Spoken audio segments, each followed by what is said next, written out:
साधु की पुत्री हितोपदेश की प्रेरक कहानियां। गंगा नदी के किनारे एक साधु रहते थे।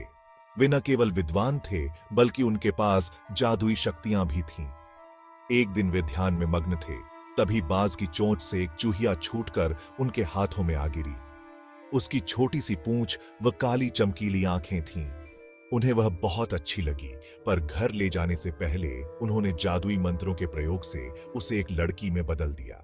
साधु की पत्नी भी अपनी पुत्री को देख प्रसन्न हो उठी। वह उसे राजकुमारी की तरह पालने लगी। साल बीतते गए, नन्ही लड़की एक सुंदर युवती बन गई। जब वह 18 वर्ष की हुई तो साधु व उसकी पत्नी उसके लिए वर तलाशने लगे। साधु ने कहा, मेरी बिटिया का विवाह ऐसे व्यक्ति से होना चाहिए जो सबसे बड़ा हो। मेरे हिसाब से सूर्य ठीक रहेगा। पत्नी ने भी हामी भरी। उन्होंने जादुई मंत्रों के प्रयोग से सूर्य को नीचे बुला लिया। उन्होंने उसे अपनी पुत्री से विवाह करने को कहा, पर पुत्री ने पहले ही न कर दी। वह बोली, पिताजी, ये तो बहुत गर्म है।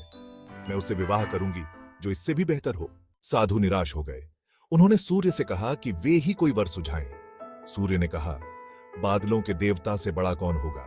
उनमें तो मेरी किरणों को भी रोकने की शक्ति है।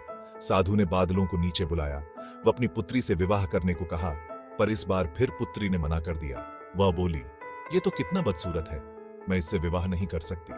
साधु ने बादल देवता से कहा कि वही कोई अच्छा वर सुझा दें। वे बोले, पवन देवता ठीक रहेंगे, वे तो मुझे भी अपने फूंक से उड़ा देते हैं। साधु ने पवन देवता को बुलाकर अपनी पुत्री से विवाह करने को कहा। पुत्री ने फिर इनकार कर दिया। वह बोली, मैं इससे शादी नहीं करूंगी। ये तो कहीं टिकते नहीं, हमेशा यहां वहां भागते रहते हैं। साधु ने पवन देव से पूछा, क्या मेरी पुत्री के लिए ऐसा वर हो सकता है जो आपसे भी बेहतर हो? साधु ने पर्वत देवता से कहा कि वह उसकी पुत्री से विवाह कर ले। पुत्री ने फिर से मना कर दिया। वह बोली, ये तो बहुत लंबे, सख्त व कठोर हैं, मैं इनसे विवाह नहीं कर सकती। इनसे भी कोई बेहतर चाहिए। पर्वत देवता ने चूहे का नाम सुझाया। वे बोले, माना मैं काफी सख्त, मजबूत व ऊंचा हूं, पर चूहे मुझ में भी आसानी से बिल बना सकते हैं। साधु ने चूहे को बुलाया। उसे देखते ही उसकी पुत्री खुशी से उछल पड़ी।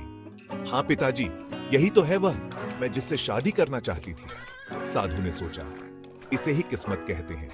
यह एक चूहिया थी और एक चूहे से विवाह करना ही इसके भाग्य में लिखा है। उन्होंने जादुई मंत्रों के प्रभाव से पुत्री को फिर से चूहिया बना दिया। चूहा चूहिया विवाह करके खुशी खुशी रहने लगे।